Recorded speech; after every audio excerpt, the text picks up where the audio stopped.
और उनका नाम है रोशन। भाई रोशन, आपको मेरी आवाज आ रही है? सर बढ़िया। अपना बताइए। बहुत बढ़िया। सो आप कहाँ से बिलोंग करते हो, एक बार बता दो प्लीज सबको। सर मैं अपने जैसे कि हम अपने जर्नी के बारे में बताऊं तो बेसिकली मैं ऐसे बिहार से बिलोंग करता हूँ, छपरा जिला। जो भी लोग बिहार से होंगे वो रिलेट करते होंगे छपरा जिला का, है ना। और जो भी मेरा स्टडी वगैरह है, जो भी मैंने अपने पढ़ाई वगैरह किया है और जो भी मैंने अपने बचपना गुजारा है, गाँव में ही गुजारा है। क्योंकि जो मेरे फैमिली था ना, वो मिडिल क्लास फैमिली से मतलब हम बिलोंग करते हैं, तो वहाँ पर कोई गाँव से एरिया से थे तो कोई उतना मतलब बैकग्राउंड स्ट्रॉन्ग नहीं था हमारा। तो गाँव से मैंने टेंथ करा, टेंथ करने के बाद मैंने ट्वेल्थ की पढ़ाई गाँव से ही करी। तो कहीं ना कहीं हमारे मन में था ना कि मैं शहर में जाकर पढ़ाई करूँ, तो फैमिली से सपोर्ट नहीं मिल पाया। अब इंटर में मैंने 10+2 करने का फैसला किया कि मैं पटना से जाकर पढ़ाई करूंगा। पटना से होंगे तो बहुत सारे लोग यहाँ पर रिलेट भी करते होंगे कि पटना में मुसल्लमपुर हाट और बाजार समिति सबसे फेमस एरिया है एजुकेशन के लिए। लेकिन अभी मैं भगवान को सबसे ज्यादा थैंक यू सो मच बोलता हूँ कि अगर मैं वहां पर चले जाता तो 5-10 साल मेरा वहीं पर बर्बाद हो जाता। लेकिन स्टिल अगर हमने गांव में पढ़ाई करा तो गांव में मैंने अपने जैसे कि मम्मी पापा के साथ ही मैंने अपने सबसे ज्यादा समय व्यतीत किया है। तो घर के मैं प्रॉब्लम को मतलब बहुत हद तक देखा है। पापा पापा को देखा हूँ, मतलब सब्जी का कारोबार है उनका। तो फिर मैंने क्या किया कि ट्वेल्थ के पढ़ाई करने के बाद पापा बोले कि एक काम करो, पटना चले जाओ, तुम्हारे दोस्त वगैरह सारा लोग चले गए हैं। तो एक सेमेस्टर का वहाँ पर लगभग 70 से 75 हज़ार रुपये बैठता था इंटर की पढ़ाई करने के लिए। तो पापा बोले कि मैं दे दूंगा, कोई दिक्कत नहीं है, मैं पैसा अरेंज करके मैं दे दूंगा। मैंने बोला कि पापा अभी आप इतने प्रॉब्लम में फंसे हैं तो पैसा कहाँ से अरेंज करेंगे। कोई दिक्कत नहीं है, मैं गाँव में ही पढ़ाई कर लूंगा। तो मैंने अपना स्टडी गाँव से ही पढ़ाई करा। तो फिर पापा बोले कि अरे जिंदगी में कुछ करना है ना तो घर से निकलना जरूरी है। मैंने बोला ठीक है। तो घर से बहुत प्रेशर देने के बाद तो मतलब मेरा मैथ में ना, बिहार के लोग जो होता है ना लड़का सब, वो मैथ में बहुत ज्यादा स्ट्रांग होता है। तो मैंने क्या करा, मैथ में मेरा इंटर में 99 मार्क्स है। और मैंने स्कूल टॉप भी किया था वहाँ पे। बहुत सारे लोगों ने मतलब वहाँ पर घर पर सभी लोगों ने बधाई दिया कि आपका बेटा मैथ में बहुत ज्यादा स्ट्रांग है ना।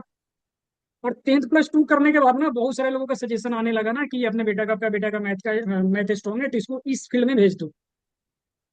तो पापा बोले कि देखो मेरे पास तो इतना पैसा है नहीं कि और इसको मैं इस फील्ड में भेजूंगा। तो कहीं ना कहीं मन में मेरा एक थोड़ा सा लगता था, क्योंकि मैं उस माहौल में पढ़ा हूँ जहाँ पर लोग नौकरी का सबसे पीछे मतलब भागते हैं। बिहार में सबसे ज्यादा लोग सरकारी नौकरी के पीछे भागते हैं। लेकिन मैं जिस एरिया में पला बड़ा हूँ ना, वहाँ पे लोग सबसे ज्यादा बिजनेसमैन है। लेकिन फिर भी मैं उस एरिया में रहने के बावजूद मैं 10,000 से लेकर 50,000 के बीच में मैं पला बड़ा हूँ। मैं सोचता था कि बिजनेसमैन है। मैं फॉर्चूनर देखता था उन लोग के पास, तो कभी उन लोग से बात करने का मौका नहीं मिलता था। लेकिन क्योंकि यूपी बिहार में मतलब बिहार में जो है ना वो थोड़ा बहुत है। मतलब मेरे पास पैसा है, मेरे पास नहीं है तो है, वो तो वहां पर चलता है। तो कहीं ना कहीं हम सोचते थे कि मान लो कि 2 साल मतलब स्टडी करने के लिए मैंने पटना निकल गया। और एक मंथ का खर्चा मेरे को 5,000 रुपये लगता था, रूम मतलब रूम लेकर प्लस में खाने पीने का 5,000 रुपये लगता था। तो पापा कैसे भी करके भेज देते थे। अब क्योंकि मैं ऐसे भाई बहन में मैं ऐसे मेरी 2 बहन है और मैं 3 भाई हूँ, है ना। तो मेरा मतलब भाई बहन में चौथा स्थान है। तो थोड़ा मैं पढ़ाई लिखाई में बढ़ गया था। तो पापा बोले कि यही थोड़ा सही है, तो पढ़ लिख लेगा तो घर की हालात जो है सुधर जाएगी। मैंने बोला बात तो सही है। और वैसे लोगों के बीच में मैं पला बड़ा हूँ तो वही सब देखूंगा ना सारा कुछ। तो फिर मैं चला गया 2 साल तगड़ा लेवल की मेहनत करने के बाद स्टोनो का मैं ऐसे तैयारी करता था स्टोनो का, जो कि टाइपिंग का टेस्ट लेते हैं। मेरा लगभग 80-85 के 1 मिनट में स्पीड भी था। तो कभी एग्जाम में देता था, अलग अलग फील्ड का भी एग्जाम देता था। घर का भी प्रेशर होता था कि बेटा 1.5 साल हो गया, 1 साल हो गया, कब तक करेगा, पापा 5-5 हज़ार रुपये भेज रहे हैं जोर जोर कर। और वहाँ पे बच्चे का पर डे बेसिस पर कभी पेपर लीक, तो कभी ऐसा कभी वैसा, कभी घूस का मामला। तो हमारे पास तो था नहीं कि हम 8-10 लाख रुपए देखकर वहां पर मैं नौकरी लूंगा। मैंने पापा से बोल दिया था कि पापा होगा तो सही है, नहीं तो 10,000 वाला नौकरी जिंदाबाद। तो फिर मैंने क्या करा कि 2 साल बाद करने के बाद कुछ नहीं हुआ। एक असम राइफल का आता है, मतलब 8-10 साल के बाद एक स्टोनो का आता है वैकेंसी। तो मैंने 2021 में ना स्टेनोग्राफ का मैंने फॉर्म फिल किया। वहाँ पे मैंने रनिंग भी क्लियर किया। 24 मिनट में 5 किलोमीटर की दौड़ क्लियर करनी पड़ती है। तो 750 लड़के को बैच दौड़ाया। उसमें से 125 लड़के ने क्लियर किया रनिंग। अब 125 में से मात्र 25 लड़के ने ही टाइपिंग वगैरह पास किया। तो वहाँ पे जो कर्नर था, पता नहीं कौन था, हेड था, तो सभी को लेकर मेडल वगैरह भी दिया। तो फिर उसके एक हफ्ते बाद घर पे आया तो मम्मी बोली रनिंग वगैरह हो गया। मतलब घर पे कुछ माहौल नहीं था कि ये रनिंग क्या होता है, स्टेनोग्राफ क्या होता है, टाइपिंग क्या होता है, कुछ नहीं पता। जो तू कर रहा है ना वो सही है, बशर्ते तू जल्दी से सक्सेस हो जा, पैसा कमाना स्टार्ट कर दे। तो 7 दिन बाद में आया और वहां पर देखा कि एग्जाम भी देने गया, असम ही गया मैंने एग्जाम देने, डीपू, जो भी लोग असम से होंगे ना वो डीपू जगह का नाम सुने होंगे। तो वहां पे मेरे जाने के बाद क्या हुआ कि एग्जाम भी मेरा हो गया, लेकिन मेरा ना 2 मार्क्स से छट गया मैंने। अब लाइफ पूरा डिप्रेसिव। अब मैं पटना से क्या किया कि झोरा झंटी पैक किया और सीधा आ गया घर पे। फिर मैंने सोचा कि मैं जा रहा हूँ, अब कितना दिन तक पढ़ाई करूंगा, घर की हालत बिगड़ती जा रही है। 5-5 हज़ार रुपया पापा से लेना भी पसंद नहीं पड़ता था और कहीं नौकरी भी नहीं मिल रहा था। तो मैंने प्राइवेट नौकरी का ना सर्च आउट करना स्टार्ट किया। लोग 6 हज़ार पर भी नहीं रखते थे। मैंने बोला कि सर मेरे पास 99 मार्क्स है मैथ में, आपका जो भी क्लर्क का काम है मैं संभाल लूंगा, दे दो तो कम से कम मेरा खर्चा तो चला दो। तो बोल रहे देखो बेटा यहाँ पे नंबर से कोई फर्क नहीं पड़ने वाला है, आपके पास स्किल है कुछ।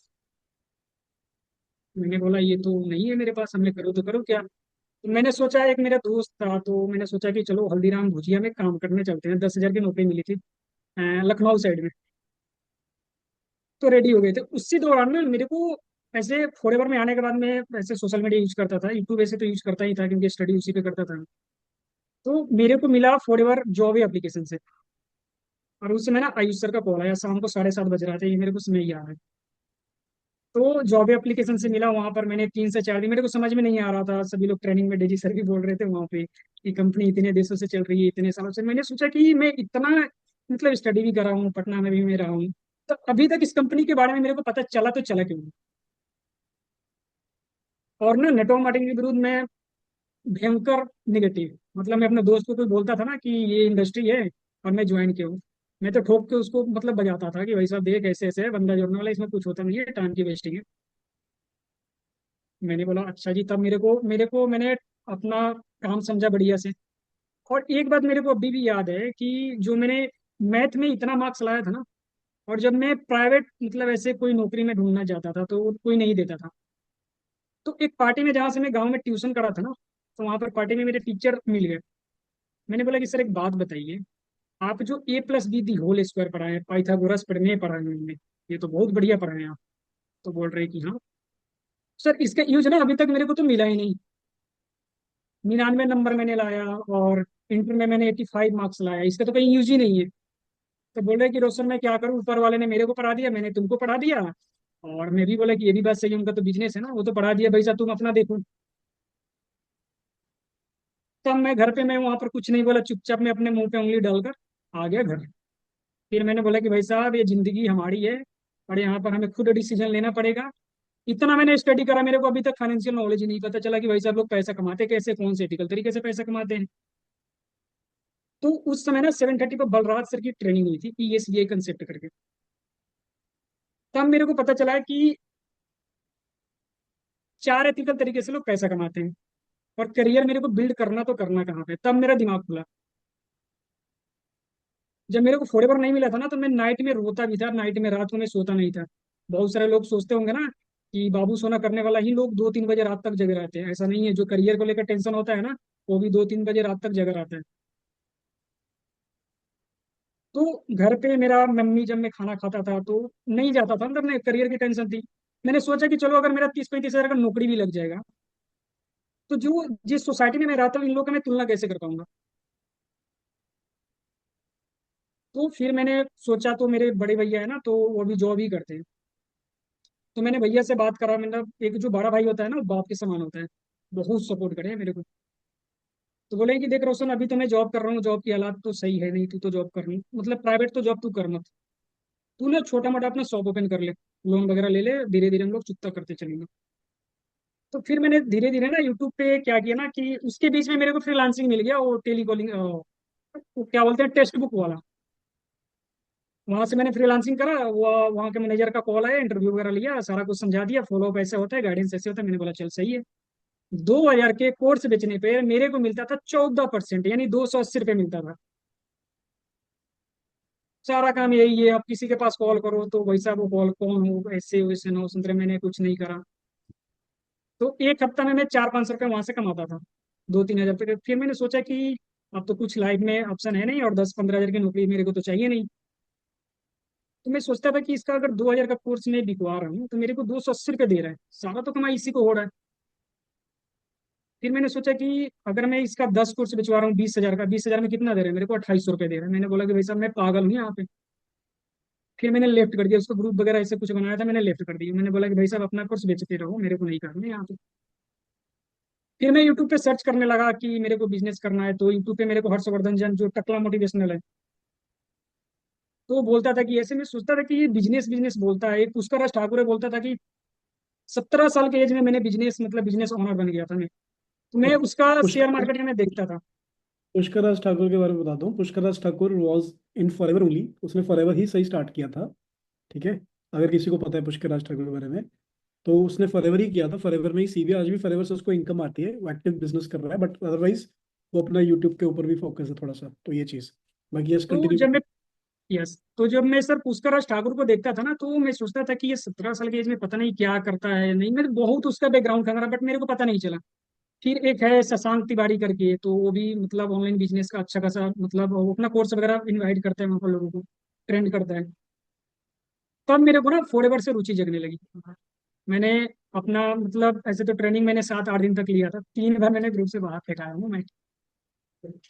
और सर्च करते करते ना मेरे को यूट्यूब पे ना फॉरएवर के बारे में इतना नेगेटिविटी मिली, इतना नेक्स्ट लेवल की, कि इधर मैं ट्रेनिंग में जब आ रहा हूँ तो माइंड एकदम भाई नेक्स्ट लेवल का, मेरे को तो कुछ करना है लाइफ में, कुछ करना है। और जैसे मैं यूट्यूब पे, मेरा दिमाग ऑटोमेटिक खींच कर ले जा रहा था, चलना थोड़ा देख ले ये क्या बोल रहा है 2CC के बारे में, चलना थोड़ा देख ले ये क्या बोल रहा है मैनेजर के बारे में। अब वहां पर ठोक के नेगेटिविटी, कि मैनेजर बनने के बाद ना कुछ नहीं होता है। एक मैं बंदा का देखा था, मुजफ्फरपुर साइड का था, बोला कि मैनेजर बनने के बाद ना मेरा सीनियर सपोर्ट करना ही छोड़ दिया। तो अब पता चलता है कि भाई साहब अगर तुम स्ट्रॉन्ग मैनेजर बने हो तो तुमको सीनियर की नीड ही कहाँ पे है यहाँ पे। तो वहीं पे सर्च करते करते ना मेरे सीनियर ने कोई मेरे टेस्टोमनी नहीं प्रोवाइड किए थे मेरे को। फॉरएवर का चैनल मिल गया, फॉरएवर इंडिया का, मनदीप सर का, मैं हर एक टेस्टोमनी देख रहा हूँ उनको। मैं ऐसे में क्या बोलते हैं, नोट्स बनाकर भेजता था उनको कि सर आज तो मैं सेट हो गया टोटल। तो फिर मैंने नेगेटिविटी बोलना मतलब छोड़ दिया। फिर मैंने वहां पर सर्च किया ना कि भगवान को पूजा करने का नुकसान, लोग बताना स्टार्ट कर दिए। मैंने बोला वाह। फिर मैंने बोला कि भाई साहब यहाँ पर जो भी आप सर्च करोगे ना उसकी साइड इफेक्ट है यहाँ पे। तो फिर मैंने अपने आप पे बिलीव करा और अपने सिस्टम पे बिलीव करा। और 2CC करने के बाद ना मैं 3 मंथ कंफर्ट जोन में चला गया। ऐसे बिजनेस में मेरे को 1 साल हो गया करते हुए, बट मैंने 3 साल 2CC करने के बाद मैं कंफर्ट जोन में चला गया। कंफर्ट जोन का मतलब, मैंने ट्रेनिंग बढ़िया से नहीं लेता था। मैंने बोला था कि अरे अब 2CC तो हो गया, बहुत खुशी हुई थी, मैंने तो जिंदगी में झंडा गाड़ दिया, अब क्या चाहिए मेरे को। तो मैं थोड़ा ट्रेनिंग को हल्के में लेना स्टार्ट कर दिया। तब तक मैं अपने दोस्त से बताया तो बोल रहा अरे ये तो मैंने करा है, ये एलोवेरा जेल की बोतल है, इसमें कुछ नहीं है। लेकिन अब मैं, वो मेरे से बात वगैरह करता है, मैंने बोला कि भाई साहब इस एलोवेरा जेल में ना पूरी जिंदगी पड़ी है। और ये एक तुम्हारी नहीं है, पूरी दुनिया की जिंदगी पड़ी है, इसमें से 170 देश से लोगों की जिंदगी पड़ी है। तो फिर भी घर पे काम नहीं होता था। मैं, मेरे को ना जब मेरे सीनियर का कॉल आया था ना, तो मैं खाली हूँ सर, हाँ सर, जी सर, बस इतना ही बोलता था। लेकिन नोट्स ना मैं चिट्ठा बनाता था पूरा, क्योंकि मैं स्टडी करता था, मेरे को पता है कि थोड़ा जीके जीएस फास्ट चलाना पड़ता था वहाँ पे। तो तब तक सनी सर के पास, इससे तो मैं अभी सनी सर के पास ही रहता हूँ, तो सनी सर कॉल किए कि रोशन एक काम करो, ऐसा जब है घर पे एक्टिविटी तो आ जाओ चंडीगढ़। मैं बोला कि सर मैं लिटरली बताऊँ ना, मेरे को घर छोड़ने का मन नहीं करता है। तो फिर मेरे को पता चला कि जब तक घर छोड़ोगे नहीं तब तक कामयाब बनोगे कैसे। तो फिर मैंने वहां से डिसीजन बनाया, तो दीदी के पास, मेरे मतलब जो बड़ी दीदी है ना, उनसे कनेक्टिविटी मेरी ज्यादा है, सबसे ज्यादा मैंने स्टडी उन्हीं से किया है। 12 साल तक तो मैंने स्कूल में पैर भी नहीं रखा है। उन्हीं ने मेरे को ट्रेंड करा है, जो भी छोटा छोटा जैसे कि जो भी है पढ़ाई वगैरह में, उन्हीं ने हेल्प करा है। अब वहां पर गए तो दीदी से मैंने बताया फॉरएवर का के बारे में, दीदी ऐसे ऐसा है और यहाँ पर हम अच्छा खासा मेहनत करेंगे तो हो जाएगा। अब जीजा जी हैं, उनके रिलेटिव में कोई दोस्त है, अब वो भाई आकर बोल दिए, तो बोले कि मैंने तो ऐसे 2 साल पहले करके छोड़ा है, बट इसमें कुछ नहीं होता है, बंदा जोड़ने वाला काम है ये तो। मैंने बोला अच्छा जी। तो फिर मैंने बोला कि एक काम करिए, उससे थोड़ा मेरे को बात करा दीजिए। जैसे मेरे को कुछ नहीं पता था फॉरएवर के बारे में, सिर्फ मेरा माइंडसेट बिल्ड था कि मेरे को इसमें मेहनत करेंगे तो हो जाएगा, लोगों को पैसा आता है। मैंने बात करा उससे, मैंने बोला कि ठीक है। तो मैंने बोला कि आपके मतलब पॉइंट ऑफ व्यू से क्या है कि मैं करूँ या ना करूँ। तो बोल रहे कि वैसे भगने लगेगा मेरा। तो बोला कि मामा छोड़ दो, इसमें कुछ नहीं होती है, टाइम की बर्बादी होती है। मैंने बोला कि चल ठीक है मैं छोड़ देता हूँ। अब एक बात बताओ मेरे को ना 2-3 साल के अंदर ना 1 लाख रुपए कमानी है। और नहीं मेरे पास पैसा है, नहीं मेरे पास कोई सपोर्ट करने वाले लोग हैं, और नहीं मेरे पास स्किल है। अगर तुम्हारे पास ऐसा कोई प्लेटफॉर्म है तो बता दो मेरे को, मैं अभी फॉरएवर को क्विट कर देता हूँ। अब उसका हो गया मुंह बंद। खुद खुद अर्न करता है, जॉब करता है, 15,000 रुपये कमाता है। तो फिर मैंने वहां से अपना मतलब मैंने बोला कि यहाँ से जितना जल्दी निकलना है ना उतना जल्दी निकल जाओ, तो उधर के लोग पूरा सेट है। फिर मैंने वहां से निकला। अब चंडीगढ़ आने के बाद ऑफिस में ना 3 4 लोग रहते थे सनी सर के साथ। और सनी सर का थोड़ा हाइट तगड़ा लेवल का था, तो मेरे को डर लगता था सनी सर से मैं क्या बात करूं नहीं करूं। तो ऑफिस में जब मैंने फर्स्ट देख डाला ना अंदर, तो देख रहा हूँ एक बंदा कॉलिंग पे कॉलिंग ऐसे, एक देख रहा हूँ कि बीओपी कर रहा है ऐसे। अब मेरा दिमाग हिल गया, मैंने बोला कि भाई साहब अब मैं कहाँ जाऊंगा, मेरे को तो कुछ बोलने भी नहीं आता है। मैं चुपचाप मैं अपना डायरी पेन उठाया सीधा रूम पे। तो सनी सर बोले रोशन क्यों चला गया? तो मैंने बोला सर ऑफिस में मेरे से नहीं रहा जा रहा है, वो ऐसे ऐसे इतना नेक्स्ट लेवल की कर रहा है। तो बोल रहे हैं कि देखो रोशन ये सब स्किल है ना, समय के अनुसार आता है ना, ये सब बंदा मेहनत कर रहा है, तुमको भी करना पड़ेगा। तो मैं बोला कि ठीक है सर, एक काम करिए, कल से मैं आऊंगा। तो सनी सर बोले कि ठीक है। तो फिर मैं क्या किया, अगले दिन क्या 20 कॉलिंग किया मैंने, पूरा मजा आ गया एकदम। और ठोक के खाली नो खाली नो खाली नो खाली नो। फिर मैं रूम पे चला गया, 3 बजे चला गया। 3 बजे जाने के बाद अब मैं चुपचाप सर पे हाथ रख कर मैं बैठ गया। बोलूंगा भाई साहब अब करूँ तो करूँ क्या, क्योंकि मैं मीटिंग को हल्के में ले रहा था। तब उस टाइम सनी जायसवाल सर की मीटिंग थी 9:30 में। रोया भी था उस दिन, मैंने 30 35 मिनट रोया भी था, चुपचाप किसी को बताया नहीं था। और मैं फिर से फेस पे पानी मारा, पोछा, और अब चला आया मीटिंग में। उस मीटिंग ने ना उसी दिन इनविटेशन का टॉपिक था सनी जायसवाल सर का, बहुत हेल्प किया मेरे को। तब मेरे को पता चला ना कि अगर इस सिस्टम को ग्रो करना है ना, तो हमें सिस्टम के साथ जुड़े रहना पड़ रहा है। जैसे कि मान लीजिए कि एक कोई बंदूक है, बंदूक उसमें गोली होती है ना, गोली मान लीजिए गोली है। तो इस गोली को निकाल कर मैं आपको मारूंगा ना, तो आपको कुछ नहीं होने वाला है। भले 50 मीटर की दूरी से मारूं, या 100 मीटर की दूरी से मारूं, या 5 मीटर की दूरी से मारूं, कुछ नहीं होगा आपको। लेकिन जब यही गोली बंदूक में लोड होगा ना, तो मैं आपको सेंटीमीटर की दूरी से भी मारूंगा ना, तो आपको हकूना मटाटा कर देगा ये। कहने का मतलब क्या है कि अगर हमें फॉरएवर के बिजनेस में सक्सेस होना है ना, तो हमें सिस्टम में घुसना पड़ेगा। अब तेजी सर यहाँ पर बंदूक बनाकर सेट करके रख दिए हैं। अब सिस्टम में घुसने का मतलब कि आप अंदर घुस गए, ठीक है, बंदूक में आप गोली घुस गए, यानी कि आपने 2cc कर लिया। अब डेजी सर ने क्या कर दिया, लॉक। अब बंदूक में भी ना 4 5 टाइप का क्या चलता है, प्रोसेस चलता है। तब जाकर वो आगे क्या प्रोसेस वो अपना बढ़ाता है। तो डेजी सर जैसे आपको डाले तो आपने 2cc लेवल डन कर लिया, यानी आप अब 95% पॉपुलेशन से आप हो गए अलग। उसके बाद डेजी सर जैसे ऐसे करा जाता है ना बंदूक को, थोड़ा उसको तोड़ा जाता है, यानी कि आपका हो गया इनविटेशन क्लियर। अब आप करना स्टार्ट कर दिए। जब तोड़ने के बाद फिर एक स्टेप पीछे खींचा जाता है बंदूक को। मतलब कि अब आप एक स्टेप थोड़ा पीछे आइए, गाइडेंस पे थोड़ा नॉलेज ले लीजिए। जब आप गाइडेंस पे नॉलेज ले लेंगे ना, तब जो उसका होता है ना दबाने वाला ट्रिगर, तब जब आप ट्रिगर दबाएंगे ना, तब जाकर आपका निशाना सही बैठेगा। जब आप गाइडेंस में भी सही हो गए, तब आप निशाना बैठाना स्टार्ट किए, पर्सन सामने है। एक बार निशाना बीट होगा, 2 बार निशाना बीट होगा, 4 बार निशाना बीट होगा, 50 बार बीट होगा, लेकिन एक बार तो लगेगी ना पर्सन पे। जो ट्रिगर लगेगी ना उसको बोलते हैं हम लोग क्लोजिंग, यानी कि पर्सन के जाकर लग गई बढ़िया से ट्रिगर गोली पे। और यही सेम प्रोसेस हमें चलाते रहना है, चलाते रहना है। तब जाकर मेरे को ट्रेनिंग का वैल्यू पता चला कि भाई साहब ट्रेनिंग क्यों जरूरी है। और सर मैं आपको बताना चाहता हूँ कि जब मैंने 2cc किया था ना, तो मेरे पास ना फोन भी नहीं था। इस फोन से मेरे को फॉरएवर मिला था। और इस फोन का मैं बताऊँ ना, ये कोई 10 हजार 50 हजार का फोन नहीं है।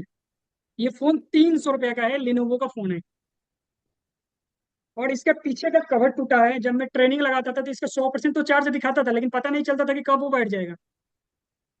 फिर मैं इसको क्या करता था कि जब ट्रेनिंग होता था ना, तो मैं चार्ज लगाकर फिर बैठता था।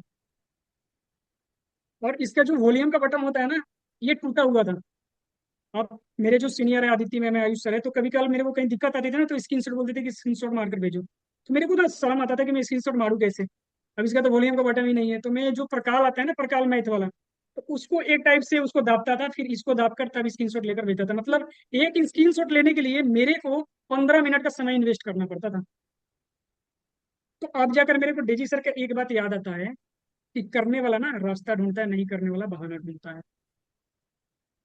और जिसको करना होगा ना वो एनी हाउ करेगा, भले उसके पास पैसा हो या पैसा ना हो। दिल में जुनून होनी चाहिए बस।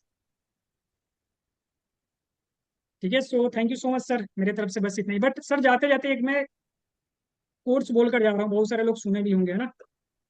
बोलते हैं कि मिली जाएगी मंजिल भटकते भटकते, गुमराह तो हैं जो घर से निकले नहीं। लेकिन जिसने भी ये कोट लिखा है ना, ये थोड़ा गलत लिखा है मेरे हिसाब से। आप लोगों के पॉइंट ऑफ व्यू से सही होगा, लेकिन मिल ही जाएगी मंजिल भटकते भटकते, गुमराह तो वो हैं जिनको प्लेटफॉर्म और सिखाने वाले लोग मिले नहीं। अगर घर से निकलने से मंजिल मिल जाती तो आज के समय में सबसे ज्यादा सक्सेसफुल एक लेबर वाला होता। सुबह निकलता है और शाम को 300-400 रुपया पॉकेट में भरकर लेकर आ जाता है। लेकिन अगर जिसको प्लेटफॉर्म मिल गई है, सिखाने वाले लोग मिल गए ना, बहुत लकी समझो अपने आप को।